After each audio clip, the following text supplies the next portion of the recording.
Hello everyone, welcome to my YouTube channel. So ये series आप लोगों की कंटिन्यू चलेगी और इसमें एक्स्ट्रा फैक्ट के साथ आप लोगों को चीज़ें कराऊंगी। तो यहाँ पर जैसे कि हमारा जो आज का टॉपिक रहने वाला है ब्रिटिश आर्थिक नीतियाँ और उनके प्रभाव क्या पड़े थे, है ना। तो इसमें जो फर्स्ट क्वेश्चन है कि अंग्रेजी शासन का प्रभाव किस क्षेत्र में अधिक पड़ा है, आर्थिक, राजनीतिक, धार्मिक या फिर मनोवैज्ञानिक। अगर यहाँ पर देखा जाए तो अंग्रेजी शासन का जो प्रभाव पड़ा है वो सबसे ज़्यादा की बात कर रहे हैं ना, तो वो आर्थिक क्षेत्र में पड़ा है, इसलिए आंसर होगा ऑप्शन ए। ठीक है ना, किस चीज़ पे पड़ा है? आर्थिक क्षेत्र में इनका प्रभाव अधिक रहा है। अब नेक्स्ट क्वेश्चन है कि सूची 1 को सूची 2 से आपने मैच करना है। एक साइड में ब्रिटिश उपनिवेशवाद के चरण दिए गए हैं और दूसरी तरफ उसकी विशेषताएं दी गई हैं। अब देखो साम्राज्यवाद, ठीक है ना, इम्पेरियलिज्म का मीनिंग होता है साम्राज्य के विस्तार से, जिसके अंतर्गत कोई पूंजीवादी देश अपने आर्थिक हितों की पूर्ति हेतु किसी गैर पूंजीवादी देश को अपना क्या बनाता है? अधीनस्थ बनाता है।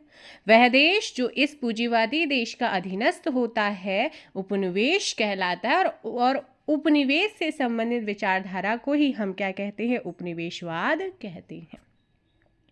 उपनिवेशवाद एक विस्तारवादी अवधारणा है जिसके अंतर्गत आर्थिक शोषण करने के उद्देश्य से एक देश द्वारा किसी दूसरे देश की राजनीतिक, आर्थिक, सामाजिक और सांस्कृतिक संरचना पर नियंत्रण किया जाता है, जैसे कि ब्रिटिशर्स ने हमारे ऊपर किया था। जैसे कि उन्होंने भू राजस्व नीतियाँ लागू की थी, जिसमें स्थायी बंदोबस्त, रैयतवाड़ी, महालवाड़ी, ये सारी चीज़ें यहाँ पर आपको देखने को मिलती हैं। इसके अलावा ब्रिटिश काल में भारतीय अर्थव्यवस्था से कुछ ऐसी प्रथाएं हैं जुड़ी हुई, जैसे कि ददनी प्रथा है, कमीयोटी प्रथा है, तिनकटिया प्रथा है, दुबला हाली प्रथा है। ठीक है ना, तो ये सारी चीज़ें आपके इसमें बताते हुए चलूँगी। तो देखो, तो यहाँ पर बात कर रहे हैं कि उपनिवेशवाद के चरण, वाणिज्यिक चरण की बात हो रही है, फिर औद्योगिक चरण और वित्तीय पूंजीवाद की। अब इनकी विशेषता क्या है? विशेषता की अगर हम बात करेंगे तो ध्यान रखना है, वाणिज्यिक चरण 1757 से लेकर 1813 तक ये चरण रहा, ये फेस रहा है। और ये इसकी विशेषता क्या है? इसकी विशेषता की बात करते हैं तो एकाधिपत्य व्यापार व प्रत्यक्ष विनियोग का ये काल रहा है। ठीक है ना, कैसा काल रहा है? ये एकाधिपत्य व्यापार और प्रत्यक्ष विनियोग का ये काल रहा है। अब इसी में हम नेक्स्ट औद्योगिक चरण की हम बात करते हैं। तो औद्योगिक चरण 1813 से स्टार्ट होता है, 1860 तक औद्योगिक चरण फेस रहा है और इसमें मुक्त व्यापार का इसे हम काल करें। इसकी जो विशेषता है, इसमें मुक्त व्यापार का टाइम पीरियड था ये। अगला क्वेश्चन यहाँ पर जो है वो है वित्तीय पूंजीवाद। वित्तीय पूंजीवाद में ब्रिटिश पूंजी निवेश का काल इसे बोला जाता है। तो ये जो 3 काल हैं, इनके चरण याद रखना है, टाइम पीरियड याद रखना है, विशेषता क्या थी वो आप लोगों ने ध्यान रखना है, और ऐसे में आंसर होगा ऑप्शन ए। अगला क्वेश्चन है, भारत में अंग्रेजों की लूट किस महत्वपूर्ण घटना के बाद शुरू हो गई थी? तो अंग्रेजों की जो लूट हुई, उनको लगा, देखो हम आज़ाद तो 1757 में ही हो जाते, लेकिन सब अपने अपने लिए लड़ रहे थे, इकट्ठे होकर के चीज़ों को नहीं वहाँ पे कहीं ना कहीं लैप रही। तो इसीलिए प्लासी के युद्ध के बाद ही अंग्रेजों ने जो है लूट की महत्वपूर्ण घटनाएं शुरू हुई। ब्रिटिश काल में भारत में निम्नलिखित में से किस भू राजस्व व्यवस्था को नहीं अपनाया है? अब अभी मैंने बोला है ना, सबसे पहले 1793 की बात करेंगे, और 1793 में आता है क्या? स्थायी बंदोबस्त। क्या आता है भाई? स्थायी बंदोबस्त आता है, परमानेंट सेटलमेंट आता है। अब जो ये स्थायी बंदोबस्त था, ये कब आया? 1793 में। पहला क्वेश्चन कौन लेकर के आया? लॉर्ड कॉर्नवालिस लेकर के आया था। इंपॉर्टेंट है दोनों क्वेश्चन। अब ये कितने प्रतिशत क्षेत्र पर लागू हुआ? समस्त भूमि के 19% क्षेत्र पर ये लागू होता था। इसमें कौन कौन से क्षेत्र आए थे? जैसे बंगाल, बिहार, उड़ीसा, उत्तर प्रदेश की वाराणसी तथा गाजीपुर क्षेत्र, उत्तरी कर्नाटक। स्थायी बंदोबस्त के अंतर्गत सूर्यास्त कानून द्वारा घोषित किया गया कि यदि पूर्व निर्धारित तिथि के सूर्यास्त तक सरकार को लगान नहीं दिया तो जमींदारों की जमींदारी नीलाम हो जाएगी और इसके अंतर्गत लगान वसूली का 10/11 भाग सरकार का तथा शेष 1/11 भाग जमींदारों हेतु निश्चित किया गया। स्थायी बंदोबस्त में, ठीक है, स्थायी बंदोबस्त व्यवस्था सर्वप्रथम कहाँ पर लागू की गई थी? ये बंगाल में लागू की गई थी और आर.सी. दत्त ने इसे संपूर्ण भारत में लागू करने की अनुशंसा की थी। तो आपसे पूछेगा कि स्थायी बंदोबस्त को संपूर्ण भारत में लागू करने की अनुशंसा किसने की थी? आर.सी. दत्त ने। स्थायी बंदोबस्त व्यवस्था के अंतर्गत भूमि का स्वामी और लगान वसूली का अधिकारी जो है किसे माना जाता है? तो भूमि का स्वामी यहाँ पर जमींदार को माना जाता है। इसीलिए इस व्यवस्था को जमींदारी, मालगुजारी, इस्तमरारी व्यवस्था भी कहते हैं। दोबारा बोल दो कि जो आपकी स्थायी बंदोबस्त है इसे हम परमानेंट सेटलमेंट कहते हैं इंग्लिश में, और इसी को अदर नेम की बात करते हैं तो इसे जमींदारी प्रथा या जमींदारी बंदोबस्त, मालगुजारी और एक और नाम है इस्तमरारी, ठीक है, इस्तमरारी व्यवस्था भी कहते हैं। तो ये आप लोगों का था किसके बारे में? आपकी स्थायी बंदोबस्त। लेकिन इससे पहले मैं आपको एक चीज़ और बताना चाहूँगी। देखो, स्थायी बंदोबस्त भी था, रैयतवाड़ी भी था, महालवाड़ी भी था, तो यहाँ पर दहशाला व्यवस्था नहीं। अंग्रेजों की भू राजस्व नीति के अंतर्गत ये आती हैं, तो उससे पहले मैं कुछ फैक्ट बता दूं। अंग्रेजों की भू राजस्व यानी कि लैंड रेवेन्यू पॉलिसी यानी कि नीति का उद्देश्य न्यूनतम प्रशासनिक लागत पर यानी कि कम एडमिनिस्ट्रेशन कॉस्ट पर जो है लागत पर निश्चितता के साथ अधिकतम लैंड रेवेन्यू की वसूली करना, भू राजस्व की वसूली करना, इनकी इस भू राजस्व नीति का मुख्य उद्देश्य था। 1765 है ना, 1765 ईस्वी में इलाहाबाद की संधि जब हुई थी, उसके द्वारा बंगाल की दीवानी प्राप्त करने के बाद गवर्नर जनरल था वॉरेन हेस्टिंग ने 1772 में बंगाल में द्वैत शासन को समाप्त कर भू राजस्व की वसूली के लिए इजारेदारी प्रथा का प्रारंभ, इजारेदारी मतलब फार्मिंग सिस्टम को उन्होंने शुरू किया था। फार्मिंग सिस्टम के अंतर्गत कंपनी राजस्व वसूली की जिम्मेदारी उसे सौंपती थी जो सबसे अधिक क्या लगाता था? बोली।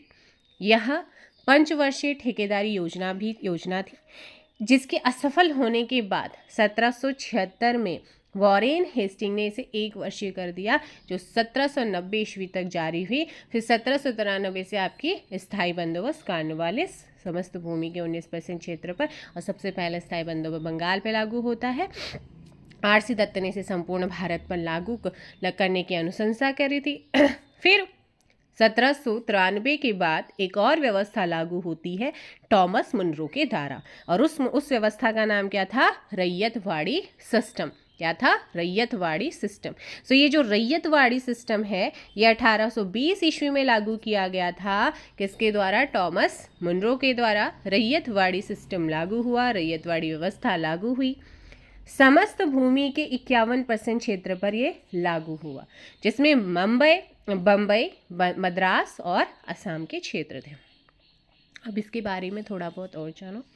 देखो भाई, जो रैयतवाड़ी थी ना, इसके अंतर्गत प्रत्येक पंजीकृत भूमिदार को, प्रत्येक रजिस्टर्ड भूमिदार को भूस्वामी माना गया। इसमें जमींदार का काम है, तथा लगान जमा करने का दायित्व किसको दिया गया? दायित्व भी किसान को ही दिया गया, ठीक है। रैयतवाड़ी व्यवस्था सबसे पहले मद्रास में लागू हुई थी 1792 में, ठीक है ना। प्रेसिडेंसी के 12 महल जिले में कैप्टन रीड के द्वारा लागू। तो रैयतवाड़ी वैसे तो 1820 में शुरू होती, लेकिन सबसे पहले ये मद्रास में जो कैप्टन रीड था, है ना, प्रेसिडेंसी के 12 महल जिले में कैप्टन रीड के द्वारा शुरू की गई थी मद्रास में। तो ये इसके बारे में है।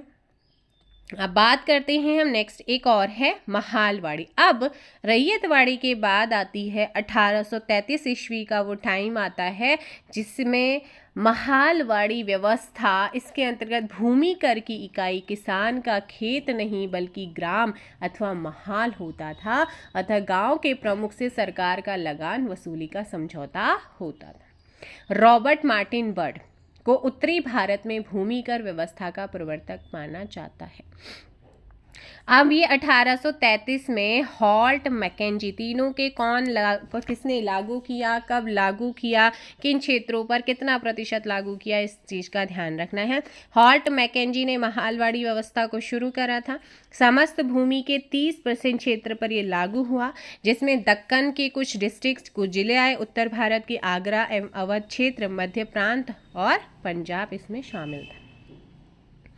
भू राजस्व में परिवर्तन के पश्चात अंग्रेजी सरकार ने इंग्लैंड की औद्योगिक क्रांति को कच्चे माल की उपलब्धता सुनिश्चित कराने के लिए कृषि उत्पादन में परिवर्तन की नीति के तहत नगदी फसलों को बढ़ावा दिया, जो कृषि का वाणिज्यिकीकरण कहलाता है। ठीक है। और 1833 के चार्टर एक्ट से अंग्रेजों को भारत में जमीन खरीदने की अनुमति मिली और भारत में प्रथम चाय बगान, ठीक है ना, प्रथम चाय बगान 1835 ईस्वी में असम में लगाया, जबकि पहली चाय कंपनी असम चाय कंपनी की स्थापना 1839 में की गई थी। अब आगे चीज़ों को करेंगे, लेकिन उससे पहले चलो कुछ और चीज़ें देखते हैं। भारत में प्रथम रेल लाइन निम्नलिखित में से किसने बिछवाई थी? जब हम प्रथम रेल लाइन की बात करते हैं तो भारत में रेलवे का विकास, हम एक टॉपिक पढ़ते हैं इसमें भारत में रेलवे लाइन बिछाने का पहला जो प्रस्ताव है मद्रास में 1831 ईस्वी में आया था, जिसमें रेल के डिब्बों को घोड़ों से खींचने का प्रस्ताव था। भारत में रेलवे लाइन लगाने वाले अग्रणी व्यक्ति रोलैंड मैकडोनाल्ड स्टीफेंस थे। ठीक है ना। तो यहाँ पर हम बात कर रहे हैं किस रेल लाइन बिछाने का जो श्रेय जाता है भारत में, वो किसे जाता है? ऑप्शन सी लॉर्ड डलहौजी को जाता है।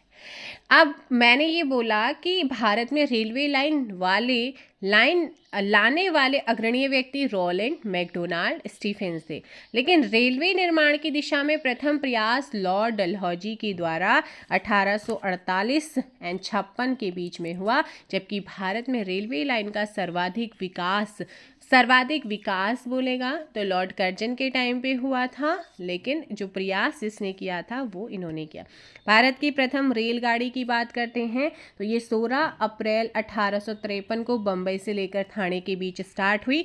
1901 ईस्वी में सर रॉबर्टसन की अध्यक्षता में रेल आयोग का गठन होता है। 1908 में रेलवे की स्वायत्त शासी संस्था का दर्जा प्रदान किया गया, ठीक है ना, रेलवे को। और 1924 ईस्वी में एकवर्थ समिति के सुझाव पर रेल बजट को सामान्य बजट से पृथक कर दिया गया, जिसे 2016-17 के बजट से फिर से सामान्य बजट के साथ एकीकृत कर दिया गया है। आप यहाँ पर 2 क्वेश्चन पूछेंगे। प्रथम रेल लाइन है ना बिछाने का जो श्रेय गया था, जिन्होंने इसकी दिशा में काम करा था, वो लॉर्ड डलहौजी थे, लेकिन सर्वाधिक विकास किसके टाइम पे हुआ? तो वो लॉर्ड कर्जन के टाइम पे हुआ। अगला क्वेश्चन है, भारत से ब्रिटेन की ओर संपत्ति के अपवहन ड्रेन ऑफ वेल्थ का सिद्धांत किसने प्रतिपादित किया था? तो ड्रेन ऑफ वेल्थ का जो सिद्धांत है वो किसने प्रतिपादित किया था? अगर आपसे ये क्वेश्चन पूछता है तो इसमें आपने ध्यान रखना है कौन थे? दादा भाई नौरोजी थे। भारत से ब्रिटेन की ओर संपत्ति के अपवहन ड्रेन ऑफ वेल्थ का जो सिद्धांत किसने प्रतिपादित किया था, अगर आपसे पूछता है तो ध्यान रखना है कौन थे? दादा भाई नौरोजी थे। ठीक है ना। यहाँ पर आंसर होगा ऑप्शन बी। वर्ष 1853 ईस्वी में लॉर्ड डलहौजी ने जो पहली टेलीग्राफ लाइन शुरू की थी वह किसके बीच थी? अब यहाँ से 3 क्वेश्चन आपको मिल रहे हैं कि जो पहली टेलीग्राफ लाइन कब शुरू हुई है? 1853 में शुरू हुई। किसने शुरू करी थी? लॉर्ड डलहौजी ने इसे शुरू करा था। और 3rd क्वेश्चन यहाँ पर ये बनता है कि वह किसके बीच थी, मतलब वो कहाँ से कहाँ तक की आपकी शुरू हुई थी। तो यहाँ पर कलकत्ता और आगरा आपका करेक्ट आंसर होगा। क्या हो जाएगा? कलकत्ता और आगरा। नेक्स्ट क्वेश्चन की हम बात करेंगे, भारत में ब्रिटिश भू राजस्व प्रणाली का निम्नलिखित में से किसने अधिक लाभ प्राप्त किया है? तो भारत में ब्रिटिश भू राजस्व प्रणाली का सबसे अधिक जो लाभ प्राप्त हुआ है वो किसे प्राप्त हुआ है? तो ऐसे में ध्यान रखना है जमींदार। किसे मिला है? जमींदार को मिला है। भारत में सबसे पहले सूती वस्त्र मिल के शहर में स्थापित किया गया। तो सूती वस्त्र मिल की बात हो रही है, फटाफट कमेंट कीजिएगा। भारत में औद्योगिकरण यहाँ पर स्टार्ट होता है। तो 17वीं शताब्दी में है ना, उसके अंत तक भारत के सूती कपड़ों की इंग्लैंड में मांग बहुत होने से वहाँ का कपड़ा जो है उद्योग जो है नष्ट होने लगा था। और उसका परिणाम स्वरूप इंग्लैंड में पहले 1700 ईस्वी में और फिर 1720 ईस्वी में कानून बनाकर भारतीय कपड़ों की कई हिस्सों पर प्रतिबंध लगा दिया। सूती वस्त्र उद्योग पहला भारतीय उद्योग था जिसमें भारतीयों द्वारा पूंजी लगाई गई थी। अब क्या होता है कि इंग्लैंड में 1765 से 85 के बीच में जेम्स वाट ने भारत के इंजन, हरग्रिव्स ने कताई मशीन, कार्टराइट ने पावर लूम और आर्कराइट ने वाटर फ्रेम का आविष्कार किया, जिससे इंग्लैंड ने औद्योगिक क्रांति के द्वारा अपने पतनशील हस्तशिल्प उद्योग को बड़े कारखानों में बदलकर स्वयं की क्षतिपूर्ति कर ली थी। औद्योगिक क्रांति के दौरान भारतीय परंपरागत हस्तशिल्प उद्योग का पतन हुआ। परिणाम स्वरूप भारत की अर्थव्यवस्था अधिकाधिक विदेशी अर्थव्यवस्था के आधिपत्य में आ गई थी। 1813 के चार्टर एक्ट के द्वारा ब्रिटिश वस्तुओं के लिए भारत का बाजार खोल दिया गया। अब आते हैं मेन चीज़ पर कि भारत में प्रथम सूती वस्त्र मिल 1853 में, ठीक है ना, कब 1853 में किसने स्थापित की थी? कावस जी नाना भाई ने। कावस जी नाना भाई ने शुरू करी थी। कहाँ पर करी थी? तो ये बम्बई में। कब करी थी? 1853 में कावस जी नाना भाई ने करी थी। और कहाँ करी थी? बम्बई में।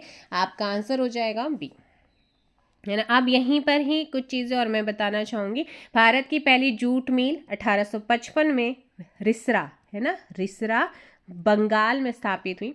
1907 में स्थापित टाटा लौह इस्पात कारखाना निजी क्षेत्र में पहला इस्पात कारखाना था। 1916 में थॉमस हॉलैंड के नेतृत्व में एक औद्योगिक आयोग बना, भारत आया, जिसने भारतीय उद्योग के संरक्षण पर विचार विमर्श किया। 1921 ईस्वी में इब्राहिम रहीमतुल्ला की अध्यक्षता में गठित वित्तीय आयोग ने भारतीय उद्योग के संरक्षण की मांग करी थी। बागानों और कारखानों के मजदूरों की दशा दयनीय थी। सुधारवादी लोगों के प्रयासों द्वारा विभिन्न कारखाना एक्ट अधिनियम बनाकर कामगारों के अधिकारों को निश्चित करने का प्रयास हुआ, जिसमें आपका कारखाना अधिनियम 1881 आया था। किसके टाइम पे आया था? लॉर्ड रिपन के टाइम पे आया था।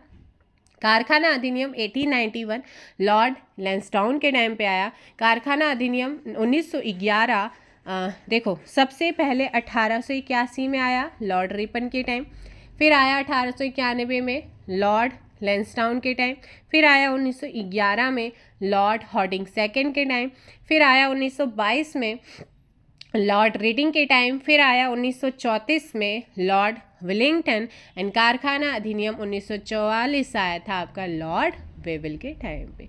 तो ये आपके इस तरीके से पूछ सकता है ना। अगला क्वेश्चन है कि अंग्रेजों द्वारा बनाई गई भू राजस्व व्यवस्था की निम्न प्रणालियों में से कौन सी कृषकों के हितों को अधिक सुरक्षा प्रदान करती थी? तो ये थी मद्रास प्रांत की रैयतवाड़ी भू राजस्व व्यवस्था। किसके द्वारा बंगाल और बिहार का स्थायी बंदोबस्त इस्तमरारी बंदोबस्त शुरू किया गया?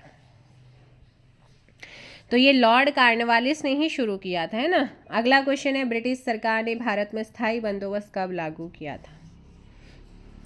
सो करेक्ट आंसर आपको बता दिया है सारी चीज़ें। ऑप्शन बी 1793 में। रैयतवाड़ी व्यवस्था कब लागू की गई थी?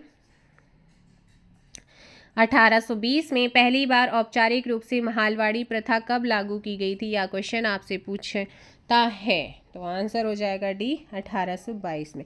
पहली बार औपचारिक ऑफिशियल रूप से महालवाड़ी वैसे शुरू होती है 1822 में, इसीलिए ऑप्शन डी। नेक्स्ट क्वेश्चन, स्थायी बंदोबस्त जिन क्षेत्रों में लागू किए गए हैं उनमें शामिल हैं। तो स्थायी बंदोबस्त ने बनाया था बंगाल, बिहार, उड़ीसा, उत्तर प्रदेश के वाराणसी, गाजीपुर क्षेत्र, उत्तरी कर्नाटका।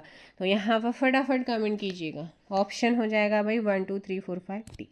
तो बंगाल, बिहार, उड़ीसा, मद्रास के उत्तरी जिले भी थे, इसमें बंगाल भी था, ठीक है, इसलिए ऑप्शन डी। नेक्स्ट क्वेश्चन है आप लोगों का कि अंग्रेजी शासनकाल में भारत का कौन सा क्षेत्र अफीम उत्पादन के लिए फेमस था? तो अफीम उत्पादन के लिए भारत का कौन सा क्षेत्र जो है वो फेमस था? फटाफट कमेंट कीजिएगा। तो आंसर हो जाएगा यहाँ पर ऑप्शन है बिहार। कौन सा था वे? बिहार यहाँ पर करेक्ट होगा। नेक्स्ट क्वेश्चन है 18वीं सदी में बंगाल में वस्त्र उद्योग के पतन के लिए उत्तरदायी कारण क्या था? ब्रिटेन को निर्यात करने वाले माल पर उच्च तट कर, ब्रिटेन को निर्यात करने वाले माल पर उच्च तट कर। यहाँ नील कृषकों की दुर्दशा पर लिखी गई पुस्तक नील दर्पण के लेखक कौन है? तो आपको पता होना चाहिए कि जो नील दर्पण है ये नील किसानों की दुर्दशा को प्रमुखता से दर्शाया गया है, और इसमें ये जो पुस्तक लिखी है वो दीनबंधु मित्र ने लिखी है। और 1867 में दादा भाई नौरोजी ने लंदन स्थित ईस्ट इंडिया एसोसिएशन की बैठक में प्रस्तुत अपने पत्र इंग्लैंड डेप्ट टू इंडिया में आर्थिक निकास को सैद्धांतिक रूप में प्रदान किया।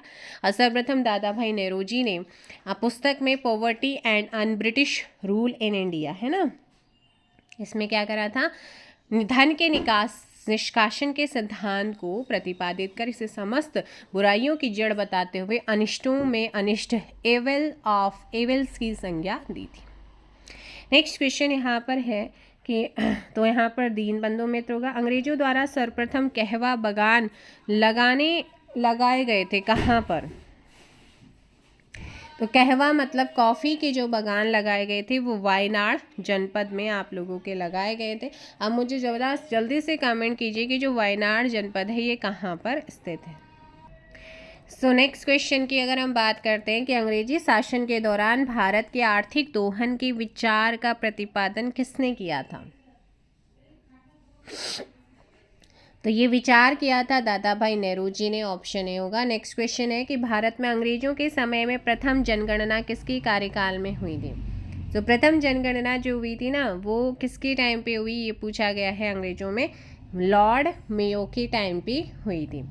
सर थॉमस मुनरो किस भूराजस्व बंदोबस्त से संबंधित हैं? रैयतवाड़ी से। किससे हैं? रैयतवाड़ी से। नेक्स्ट क्वेश्चन है भारत में प्रथम रेल लाइन का निर्माण 1853 ईस्वी में किन नगरों के बीच हुआ है? तो ये बम्बई टू ठाणे हुआ था, ऑप्शन बी। स्वतंत्रता पूर्व अवधि में ब्रिटिश सरकार द्वारा भारत में आधुनिक शिक्षा के प्रसार का मुख्य उद्देश्य क्या था? इसका जो मुख्य उद्देश्य था आधुनिक शिक्षा के प्रचार प्रसार का स्वतंत्रता पूर्व अवधि में ब्रिटिश सरकार के द्वारा, तो इसका उद्देश्य था कि छोटे प्रशासनिक पदों पर नियुक्ति हेतु प्रशिक्षित भारतीयों की आवश्यकता, इसीलिए इन्होंने करा था, ऑप्शन ए। नेक्स्ट क्वेश्चन है कि स्थायी बंदोबस्त के तहत जमींदार को पूरे लगान यानी भूराजस्व का कितना प्रतिशत राज्य को देना तय किया गया था? तो यहाँ पर 89% देना तय हुआ था स्थायी बंदोबस्त के तहत, ठीक है। रैयतवाड़ी व्यवस्था जिन क्षेत्रों में लागू की गई थी उनमें कौन कौन शामिल थे? तो इनमें जो शामिल थे देखिएगा, मद्रास प्रेसिडेंसी भी थी, बम्बई प्रेसिडेंसी भी थी, पूर्वी बंगाल भी था, इसमें असम भी था और कर्नाटका का कुर्ग भी था, इसलिए ऑप्शन डी। उत्तरी भारत में भूमिकर व्यवस्था का प्रवर्तक, the father of land settlement in northern India, किसे कहा जाता है? किसे कहा जाता है? मार्टिन बर्ड को। किसे कहते हैं? मार्टिन बर्ड आपका यहाँ पर सही आंसर होगा। नेक्स्ट क्वेश्चन, समस्त अंग्रेजी भारत की सर्वाधिक भूमि पर 51% भूमि है ना पर अपनाई गई भूराजस्व व्यवस्था कौन सी थी? देखो 19% पर तो स्थायी बंदोबस्त था, 51 पे रैयतवाड़ी था और 30 पे क्या था? महालवाड़ी था। भारत में उपनिवेशी काल में हिटली आयोग 1929 का उद्देश्य क्या था? तो हिटली आयोग 29, फटाफट कमेंट कीजिए 29। श्रमिकों की मौजूदा परिस्थितियों पर प्रतिवेदन पर सिफारिशें प्रस्तुत करना। अच्छा, इसके अलावा ना कुछ अकाल नीतियाँ भी बनी थी, जैसे कर्नल स्मिथ समिति बनी 1860 में, 60-61 में, ये अकाल समितियाँ और आयोग थे। जॉर्ज कैंपवेल समिति बनी 1866-67 में। स्ट्रेची आयोग आपका कब आया? 1880 में। लॉयल आयोग आपका कब आया? 1897 में। मैकडोनाल्ड आयोग कब आया? 1900 में। जॉन वुडहेड आयोग कब आया? 1943 में। सर्वप्रथम बंगाल में ईस्ट इंडिया कंपनी के अंतर्गत द्वैत शासन की स्थापना के साथ ही 1770 का वो दशक था जब भीषण अकाल पड़ा था, और 1883 में 1883 में अकाल संहिता फेमिन कोड का निर्माण होता है। इसमें प्रावधान होता है कि 3/4 फसल नष्ट हो जाने पर भू राजस्व माफ कर दिया जाएगा, किंतु इसे लागू करवाने के लिए किसानों को बड़ा संघर्ष करना पड़ा था। ये इतना आसान नहीं था। अब अगला क्वेश्चन यहाँ पर है कि भारत में भारतीयों द्वारा 1881 में स्थापित हुआ, ठीक है, उनके प्रबंध में चलने वाला समित देयता का प्रथम बैंक कौन सा था? तो ये था अवध कमर्शियल बैंक। कौन सा था? अवध कमर्शियल। अंग्रेजों द्वारा रैयतवाड़ी बंदोबस्त लागू किया गया था कहाँ पर? तो ये मद्रास प्रेसिडेंसी, जो बम्बई प्रेसिडेंसी थी, इन पे लागू हुआ था। अगला है कि भारत में उपनिवेशी शासन के संदर्भ में 1883 ईस्वी में पारित एल्बर्ट बिल का उद्देश्य क्या था? एल्बर्ट बिल का उद्देश्य क्या था? इसका उद्देश्य था, जहां तक अदालतों की दांडिक अधिकारिता का संबंध था, भारतीय तथा यूरोपीय लोगों को बराबरी पर रोकना। सूची 1 को सूची 2 से मिलाना है, मैच करना है। फटाफट कमेंट कीजिएगा। Question number 33। देखो भाई, बड़े सामंतों को आवंटित भूमि जागीरदारी प्रणाली में आता है। मालगुजारी के जागीरदारों अथवा तहसीलदारों को आवंटित भूमि की हम बात करते हैं तो वो जमींदारी प्रणाली है। उप किराएदारी पर देने, गिरवी रखने, हस्तांतरण करने, उपहार देने या विक्रय करने के अधिकार सहित प्रत्येक किसान को आवंटित भूमि की बात करते हैं तो वो रैयतवाड़ी है। एंड ग्राम्य स्तर पर की गई भू राजस्व बंदोबस्त की बात करते हैं तो वो महालवाड़ी प्रणाली में आता है। तो ऐसे में आपका 1, 4, 2, 3 है ना। 33 का ऑप्शन बी यहाँ पर होगा। अच्छा, जब हम पढ़ रहे हैं भू राजस्व, तो भू राजस्व में ही भारत की अर्थव्यवस्था पर कुछ ऐसी प्रथाएं जुड़ी हुई हैं जिसमें आपने पढ़ा होगा ददनी प्रथा, है ना, ददनी प्रथा। इसके अंतर्गत ब्रिटिश व्यापारी भारतीय उत्पादकों, कारीगरों और शिल्पियों को अग्रिम अथवा पेशगी देकर बाजार भाव से कम दाम पर कारनामा लिखवा लेते थे।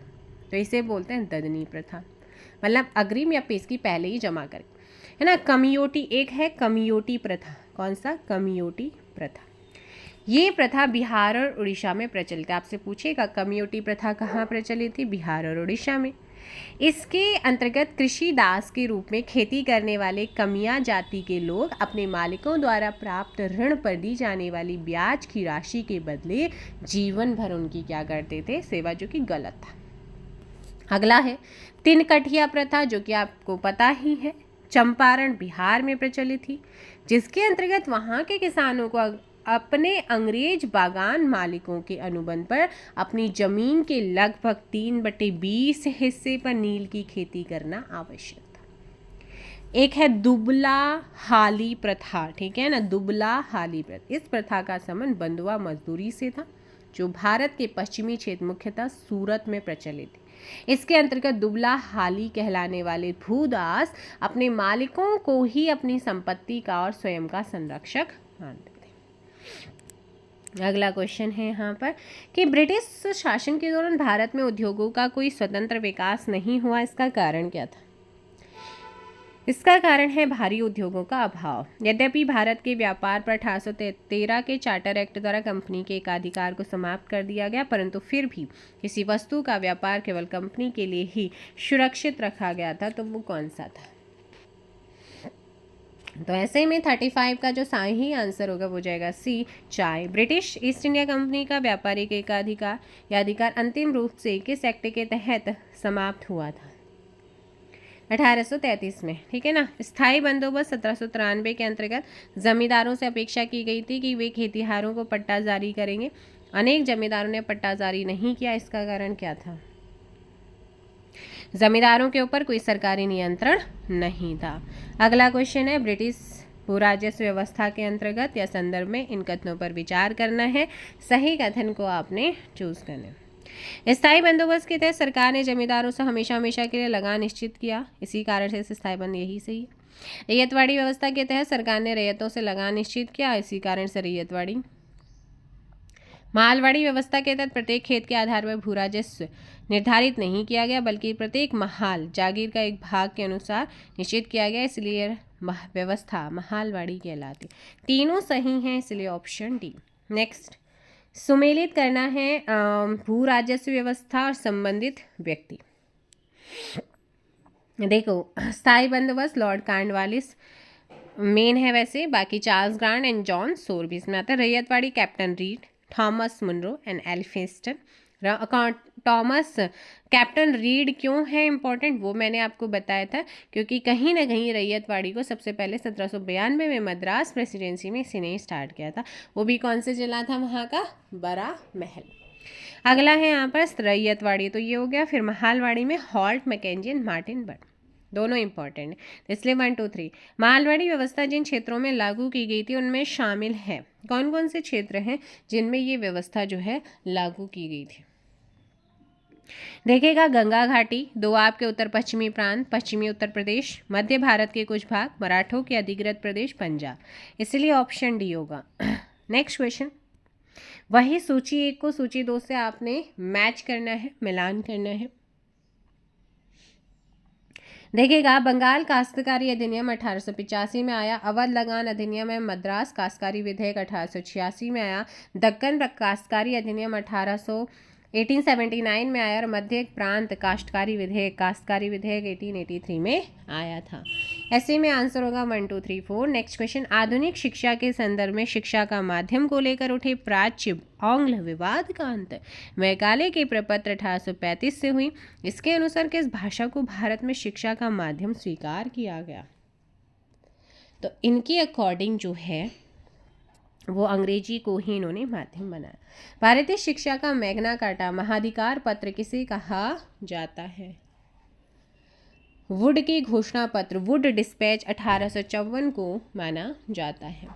अगला क्वेश्चन आप लोगों का है 44 कि किसने 1911 में प्राथमिक शिक्षा को निःशुल्क एवं अनिवार्य बनाने वाले विधेयक इंपीरियल लेजिस्लेटिव काउंसिल में प्रस्तुत किया, जिसे प्राथमिक शिक्षा का मैग्ना कार्टा कहा गया है।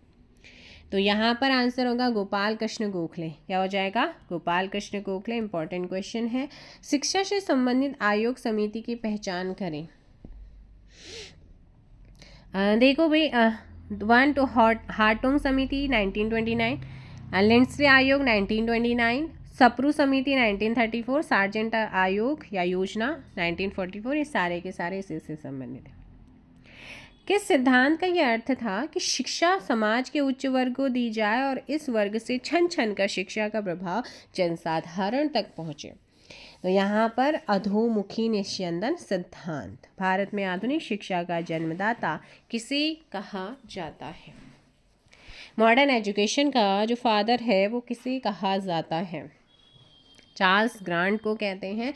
47 का ए, हिंदू कॉलेज कलकत्ता 1817 में बना, जो कि पाश्चात्य पद्धति पर उच्च शिक्षा देने का प्रथम कॉलेज था, जिसका धार्मिक शिक्षा से कोई संबंध नहीं था। इसकी स्थापना किसने की थी, डेविड हेयर ने। अगला है भारतीय दस्तकारी उद्योग के पतन के कारण क्या थे, अंग्रेजों द्वारा भारतीय बुनकरों के तैयार माल को कम से कम मूल्य पर लेना, अंग्रेजों द्वारा कच्चे माल पर नियंत्रण, इंग्लैंड में आयात की जाने वाली भारतीय वस्तुओं पर भारी आयात कर, ये सारे के सारे यहाँ पर सही। भारत में औद्योगिकरण या पाक औद्योगिकरण, pre industrialisation and de industrialisation की अवधि जो है वो कब से कब तक की मानी गई है, तो ये जो मानी गई है ना, ये है आपका 1800 से लेकर के 1850। भारत में आधुनिक उद्योगों की स्थापना कब आरंभ हुई थी, 1850 में हुई थी। अगला क्वेश्चन आप लोगों का है कि भारतीय बुनकरों की दयनीय हालत पर किस गवर्नर जनरल ने टिप्पणी की, इनका दुख दर्द समूचे इतिहास में अतुलनीय है, कपड़ा बुनकरों की हड्डियों से भारत की धरती सफ़ेद हो गई, विलियम बेंटिंग। बैप्टिस्ट मिशनरियों की त्रिमूर्ति Joshua Marshman, William Carey and William Ward ने श्रीरामपुर को अपना कार्यक्षेत्र चुना, जिस कारण उन्हें श्रीरामपुर त्रयी के नाम से जाना गया। यह श्रीरामपुर स्थित है। तो ये आप लोगों का है भाई बंगाल में। भारत में रेलवे के निर्माण के कारण क्या थे, क्यों इन्होंने जो है निर्माण शुरू करा था। इनका उद्देश्य था ब्रिटिश उद्योग में उत्पादित वस्तुओं की तेजी से खपत एवं ब्रिटिश उद्योगों के लिए भारत के विभिन्न भागों से कच्चे माल की आपूर्ति, विस्तृत भारतीय साम्राज्य को एक राजनीतिक प्रशासनिक सूत्र में आबद्ध करना, आंतरिक विद्रोह और बाह्य आक्रमण के दौरान सेना का तेजी से आवागमन। आंसर हो जाएगा डी। किसने भारत में रेलवे की स्थापना को आधुनिक उद्योग का अग्रदूत जननी की संज्ञा दी है? Option B Karl Marx. पहली आधुनिक पटसन मिल स्थापित हुई है, रिसरा बंगाल में हुई थी। 56 का ऑप्शन ए होगा। नेक्स्ट क्वेश्चन है, पहले आधुनिक लोहा इस्पात उद्योग की स्थापना कहाँ हुई? बिहार में। बिखरी हुई स्वायत्त गायों के कवच को गांवों के कवच को इस्पात के रेलों से छेद दिया गया जिससे उनके जीवन रक्त का ह्रास हो गया, यह किसने कहा? सो ये कहा है भाई बुकानन ने, ठीक है ना। अगला क्वेश्चन है, भारतीय राजाओं द्वारा कर लेना सूर्य द्वारा भूमि से पानी लेने के समान था, जो कि पुनः वर्षा के रूप में भूमि पर उर्वरता देने के लिए वापस आता था, पर अंग्रेजों द्वारा लिया गया कर भारत में वर्षा न करके इंग्लैंड में ही वर्षा करता था। यह कथन किसका है? आरसी दत्त ने। 59 का ऑप्शन है। अगला है, हमारी पद्धति बहुत कुछ स्पंज की तरह काम करती है, यह गंगा के तटों से सभी अच्छी चीज़ों को सोख लेती है और टेम्स के तटों पर उन्हें निचोड़ कर गिरा देती है। यह उक्ति किसकी है? John Sullivan. कांग्रेस के किस अधिवेशन में पहली बार कांग्रेस द्वारा मौलिक अधिकारों और राष्ट्रीय आर्थिक कार्यक्रमों से संबंधित प्रस्ताव पारित किए गए? कराची अधिवेशन 1931। नेक्स्ट है कि कांग्रेस की कराची अधिवेशन मार्च 1931 के अध्यक्ष कौन थे? सरदार वल्लभ भाई पटेल। नेक्स्ट क्वेश्चन सुमेलित करना है। अभी आपको मैंने आयोग बताए थे जो कि अकाल से संबंधित आयोग थे, है ना। तो यहाँ पर स्ट्रेची आयोग 1880 आप लोगों को बताया था। और अब यहाँ पर ये चीज़ पूछा गया है कि किस गवर्नर जनरल के टाइम पे ये लागू हुए। सो ध्यान रखना है, अभी मैंने ईयर बताए थे, अब गवर्नर जनरल है ना। क्वेश्चन, स्ट्रेची आयोग 1880 लॉर्ड लेटन, लियाल आयोग लॉर्ड एलिगन 1897, है ना, लॉयल या लियाल। अगला है यहाँ पर मैकडोनाल्ड आयोग। मैकडोनाल्ड आयोग की अगर बात करते हैं 1900 में आया था और ये लॉर्ड कर्जन के टाइम पे। वुडहेड आयोग 1943 एंड 44 लॉर्ड वेबल। तो ऐसे में आंसर होगा 1 2 3 4। 20वीं सदी के पूर्वार्ध में देश का भीषणतम अकाल 1942 एंड 43 में, है ना, 42 एंड 43 में कहाँ पर पड़ा था? तो ये आपका बंगाल में पड़ा था। कहाँ पर पड़ा था? बंगाल में।